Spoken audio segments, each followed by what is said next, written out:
What's good, everybody? My name is Alckemy, and today we're going to be talking about the theory behind making a sound that you can perform kind of like this.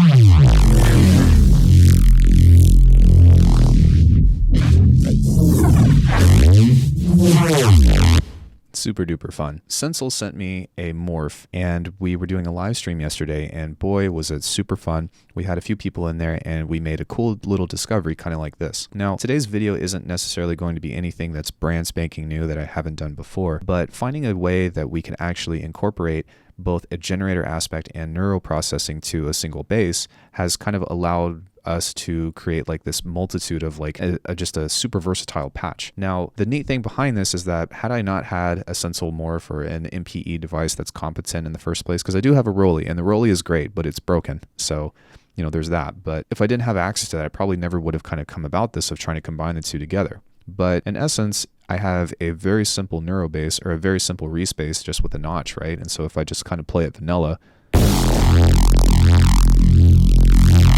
then it sounds like that. And if I hit the pressure harder, then you'll see that it will activate the Neuro filter. And then if I slide the timbre up, then it's going to change both the speed of the Neuro filter and it's going to introduce the generator aspect of this.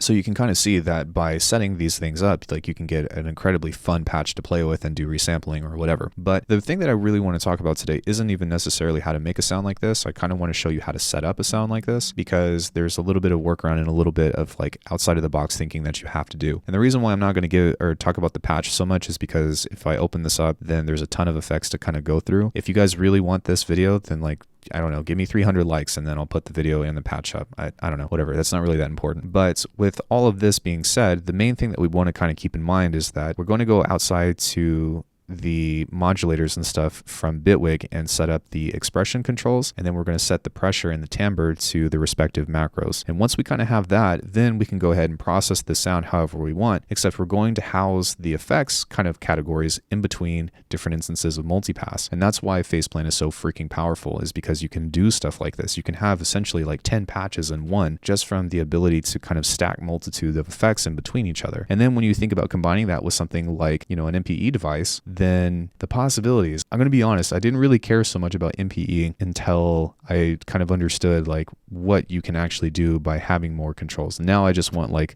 super MPE with even more controls if possible, right? More things to control macros with. It's pretty sick. So one thing that we want to keep in mind though is that because Faceplant by default is an MPE, that means that we only can do this on a single note. So instead of this being like quote unquote MPE, it's kind of like MME, like multi-monophonic expression, meaning that like we can change the values and like expressive controls on one note. We can't do it with all of them at the same time. So there is that. But basically, if you know how to make a Neuro base, then you would process this normally how you would, but try to place all the effects within multipass.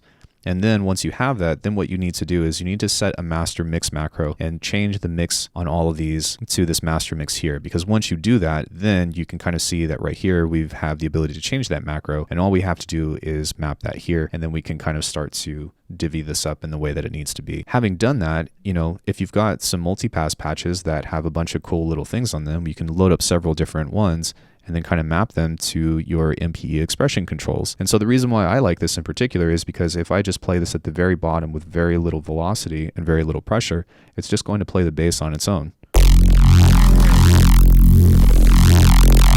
Then if I start to apply pressure to it, it's going to, you know, add the Neuro filter and then, like I said before, you know, slide up. So essentially we've got 3 different kinds of this patch that we can use to play together to create the ultimate thing. And while it does still have randomizers on it and whatever, this allows for a finer means of control because maybe you wanted to do like a crazy pitch thing while you're actually doing real pitch bend. And like this isn't the only way to map this, but I kind of wanted to bring that up in mind. So I went ahead and did everybody a small favor. If you go to my Discord and you look at free stuff, then I've actually kind of uploaded this free kind of simple preset for you right here, which is the master default. And what this is the master mix is already set up. So you can see here that on this macro, it will change the mix of everything together in that way.